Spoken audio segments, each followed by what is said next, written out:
All right, stats classes, we're back. Part 2. Told you it was a duology. It's looking like it might even be a trilogy, depending on how the box office numbers turn out. So let's dive straight in. I hope this is helpful, just to see somebody working through problems, and I'm going to try to articulate kind of my thought process. So this is number 9 on the same sheet that the first video was on. I like this one because I give you a little, table over here. Little contingency table action, and we're going to be asked some probability questions about it. So it's a great connection to make from stuff we've already done in the past. So the following table shows a breakdown of sex and degree among a university's faculty. What is the probability that a randomly selected professor is male and has a doctorate? So let's work on our notation. They're asking us the probability that this person is male and has a doctorate. Here's what's glorious about when you get a table like this. Check it out. You can literally do a simple division problem. Okay, how many professors are men with doctorates? Well, that would be 28, so that's the top number. How many total professors are there? 66, that's the bottom number. And get my calculator, 28 over 66, that's 14 over 33, which is 42%. Some of you were hoping for something that's a little easier. I think when it's written in the table, you can just use some of your knowledge of probability, and it's already kind of sectioned off for you.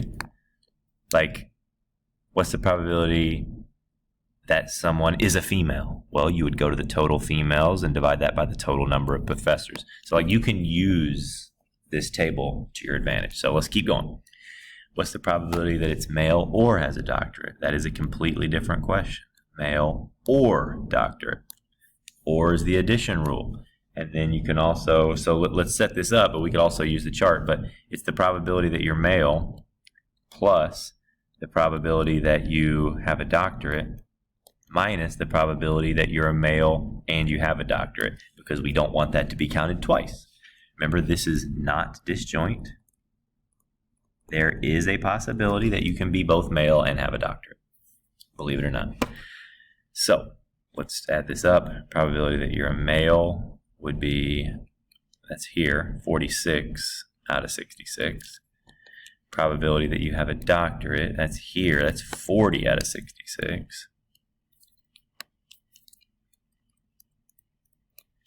Minus the probability that you're male with a doctorate, that's the 28 that we used earlier, so minus 28 out of 66.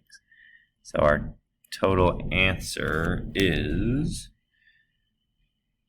46 plus 40 minus 28, it's 58 out of 66.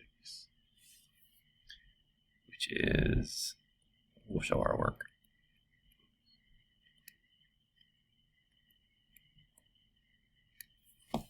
Okay, little OR problem. Question C, is a male, what's the probability that this randomly selected professor is a male, probability that it's a male, given that they already have a doctorate? So we go straight to our formula. Look at your cheat sheet, number 8. Tells us that we can find this by doing the probability that you are both of those things divided by the probability of the condition given. So what is the probability that you're a male and you have a doctorate? What are our chances? We look over here, male and doctorate, there's 28 of those. What's the probability of, what's the chance that you're a male given that you have a doctorate? So now we need to find how many have doctorates. That's 40. It's 14 over 20, that's 7 over 10. That's looking like a 70% chance. Let's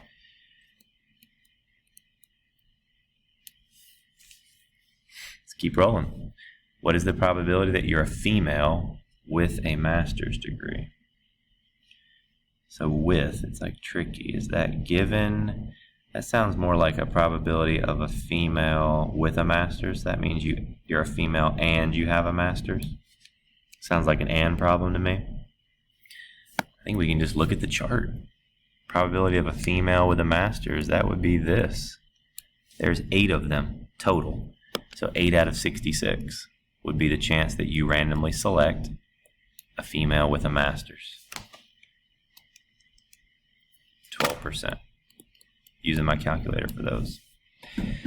Is sex and degree independent disjoint? Those are 2 separate questions. Let's answer question 1 first. Are they independent? And then we'll answer question 2. So if they're independent, we need to compare. Let's compare this. We found this given statement. Let's see if the probability of being a male, given you have a doctorate, let's see if that's equal to just the probability that you are male. Let's see if those are the same. Probability of a male given you have a doctorate was 0.7. What's the probability that you're a male? That would be 46 out of 66. So what is that? It's also 0.7. Wow, okay. We could even double check this. Did we do a given for female? We didn't. So we don't need to double check it, but you could do this. What's the probability that you're female with, let's say, a doctorate? And see if that's equal to the probability of being a female. I'm actually curious how this works out. So let's see. Probability of being a female is 20 out of 66. So that's 0.3 approximately. Let's find the probability of being a female given you have a doctorate. So that'd be the probability of a female and a doctorate over the probability of having a doctorate.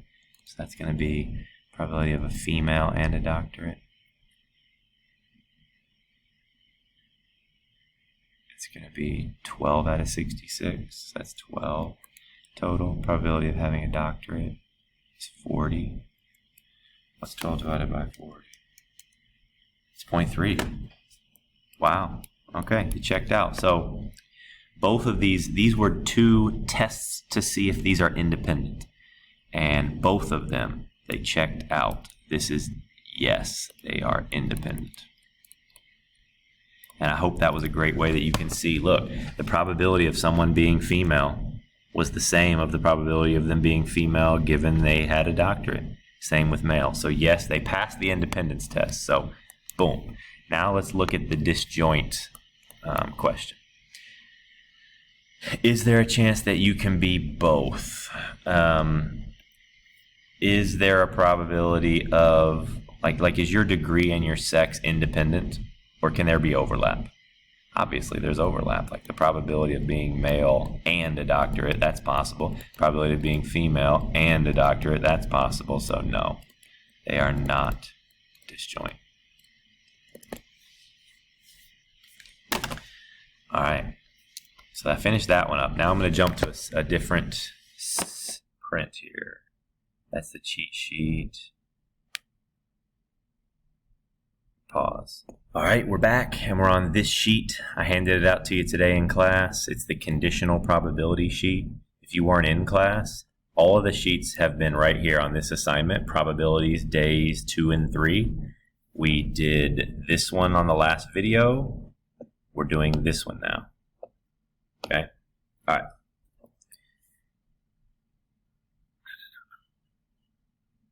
Police report, here's where the problem starts.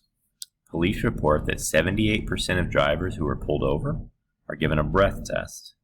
36 are given a blood test, and 22% are given both.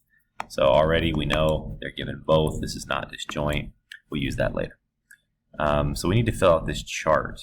So this is blood test running down the left side, yes or no. This is breath test running across the top.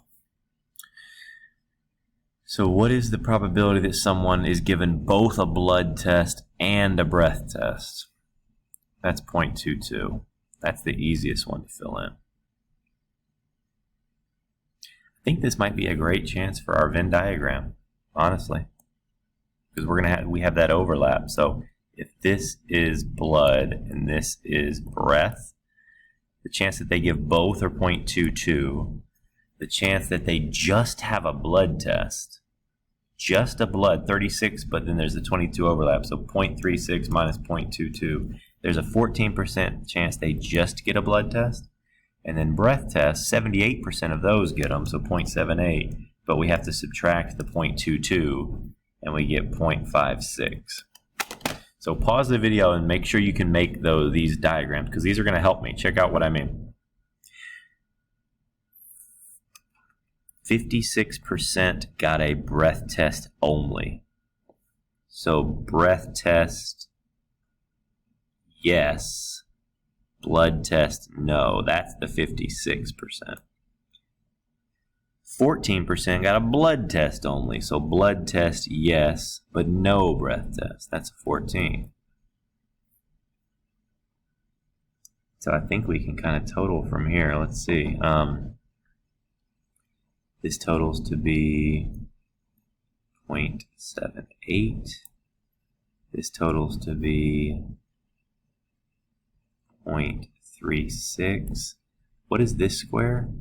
This is no breath test and no blood test. Oh, so this is the chance that they got neither of the two. So that's going to be in our Venn diagram, like whatever's out here in this space. So we need to subtract from 1 minus 0.14 minus 0.22 minus 0.56. It gives us 0.08. That's how many get neither.